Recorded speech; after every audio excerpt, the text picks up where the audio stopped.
Everything announced at openAI's first developer event. From TechCrunch. Let's listen in. openAI recently held its first developer event, and there were some exciting announcements. One of the highlights was the popularity of their tool called ChatGPT. After just 1 year since its launch, over 100 million people are using it on a weekly basis. That is quite impressive. It's not just the users, but more than 2 million developers are also building solutions through openAI's API. It goes to show the wide reach and impact of their technology. Another major announcement was the unveiling of GPT-4 Turbo. It is an improved version of the popular GPT-4 model and comes in 2 versions. One is for text analysis only, while the other can understand both text and images. The pricing is quite reasonable too, with the text-only model costing $0.01 for 1,000 input tokens and $0.03 for 1,000 output tokens. For processing an image, it is $0 and 0.00765 for a 1080 by 1080 pixels image. The GPT-4 Turbo has some impressive features. Its context window is 4 times larger than its predecessor, allowing for better understanding of text.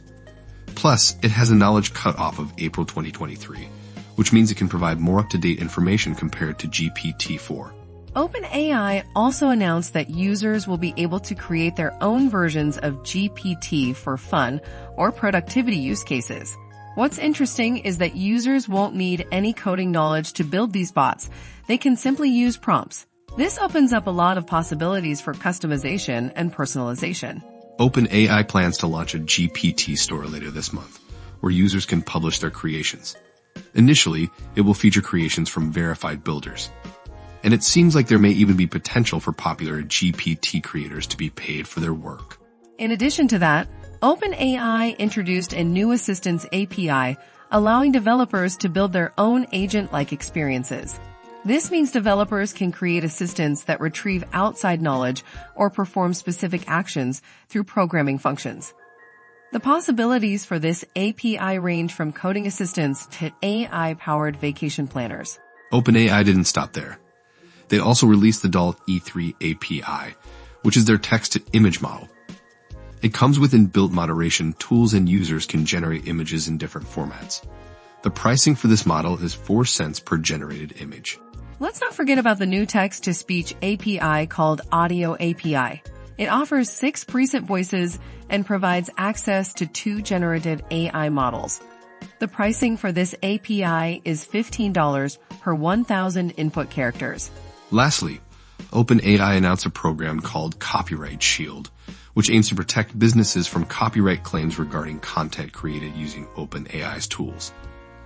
They will even cover legal fees for customers facing IP lawsuits related to OpenAI's products. That's it for today. They even forecast that in the next decade, AI will wipe out 300 million jobs worldwide, which is equivalent to 1 in every 11 jobs on the planet. However, the article argues that an AI jobs revolution doesn't have to be something average wage earning families should fear. In fact, it can be a very good thing for our economy. The problem is not the technology itself, but rather the lack of policies in place to support workers in case of mass job loss due to AI.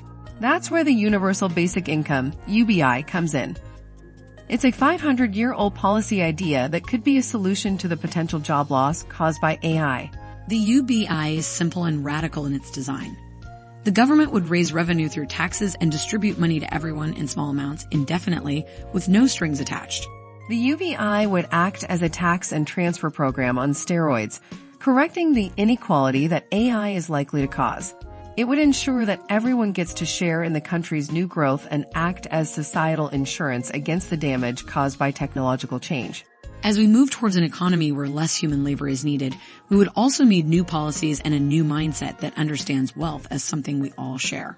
We need to prioritize keeping every family financially secure, regardless of their participation in the job market.